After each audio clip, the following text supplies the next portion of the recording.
The cool girl was coined by Gillian Flynn's Gone Girl, which described this type of woman as a hot, brilliant, funny woman who adores football, poker, dirty jokes, and burping, who plays video games, drinks cheap beer, loves threesomes and anal sex, and jams hot dogs and hamburgers into her mouth like she's hosting the world's biggest culinary gangbang, while somehow maintaining a size 2.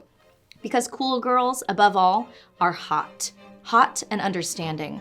Cool girls never get angry. They only smile in a chagrined, loving manner and let their men do whatever they want. They're not even pretending to be the woman they want to be. They're pretending to be the woman a man wants them to be. Now, before we dive into this, I do want to be clear.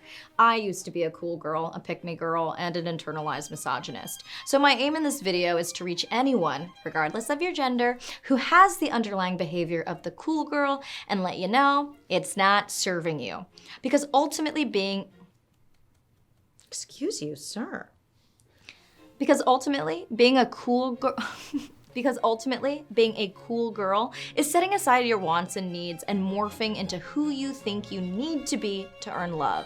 The cool girl shrinks who she is and tries to fit into an imaginary mold. And even if you're a dude, you can be a cool girl. Non-binary babies, you're also not exempt, so attack mode on. Now, in terms of Flynn's definition, there's nothing wrong with loving football, dirty jokes, or whiskey on the rocks, as long as you actually love those things. Not because you think that faking an interest in them will gain you the approval of someone you want to impress.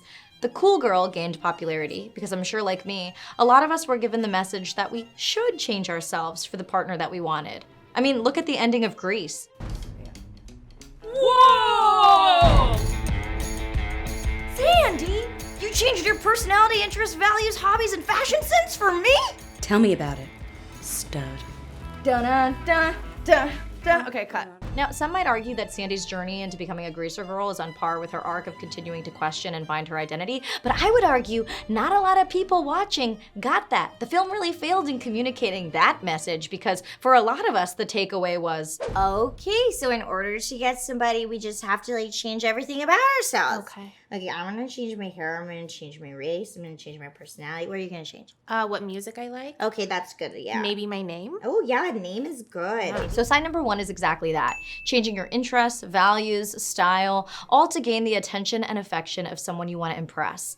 Flynn says it might even be a slightly different version. Maybe he's a vegetarian, so cool girl loves seitan and is great with dogs. Or maybe he's a hipster artist, so cool girl is a tattooed, bespectacled nerd who loves comics. Look, I think it's great to be open to trying new things and being interested in what your partner likes, but the difference is when you're pretending to already be these things for the sake of gaining points. It's manipulation and a lie, and not a great way to start off any relationship. Side number 2, a cool girl never speaks up when something he does upsets her, whether that's ditching plans at the last second or agreeing to a situationship she doesn't want.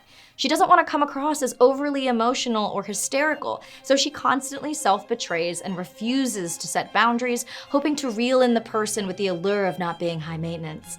And finally, at sign number 3, cool girls set an impossible standard for themselves. They can eat as much as they want and never exercise, but still don't gain weight.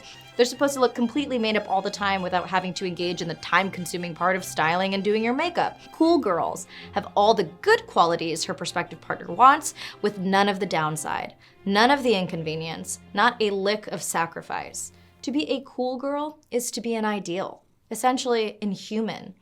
When we interpret ourselves through the lens of the person we want to attract or pursue, when we're willing to change everything about us to gain favor with someone else, we are misrepresenting who we are. We're assigning ourselves to be mirrors, reflecting back what we think people want us to be. A cool girl doesn't have agency or power. She's an empty vessel waiting to fill herself up with someone else's desires, hopes, preferences, dreams.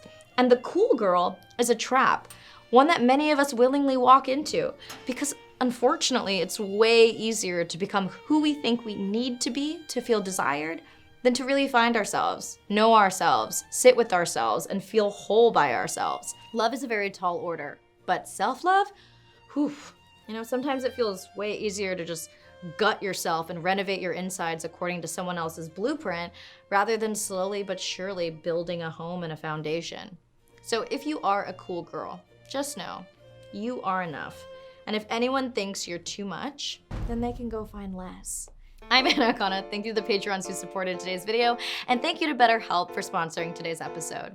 Do you need help navigating life's struggles, pinpointing what's interfering with your happiness, or creating patterns that help serve your life more? BetterHelp can assess your needs and match you with your own licensed therapist, and you can start communicating within 48 hours. So professional counseling that is done securely online with a broad range of expertise, BetterHelp has more than 15,000 counselors in their network that otherwise may not be locally available in many areas.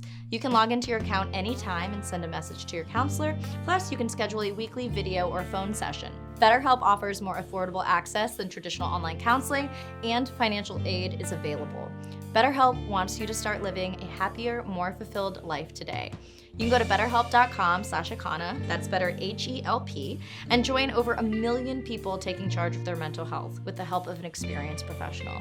Go to betterhelp.com/Akana to sign up today and get 10% off your first month. Wow, he's going ham.